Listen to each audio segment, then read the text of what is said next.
పప్పు ఉడకబోసి చక్కెర కలిపి పాకు పట్టిన పూర్ణాలు చేసుకుందాం. కడాయి పెట్టుకోవాలి. నూనె పోస్తున్నా. పూర్ణాలు ఎచ్చబడ్డాక ఇవి వేసుకోవాలి. వేయాలి పిండిలో కలిపి.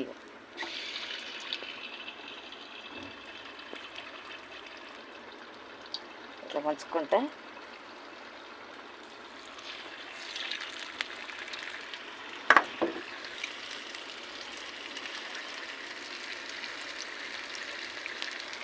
ఈ గోలని మంచి గోలినాక మరేయాలి.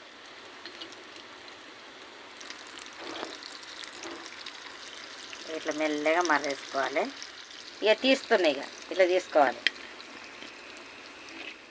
మీరు కూడా చేసుకోండి, బాగుంటాయి. ఇగో పూర్ణం పెట్టి ఇట్లా చేస్తే ఇక బాగుంటాయి. ఇగో ఎంత బాగున్నాయి.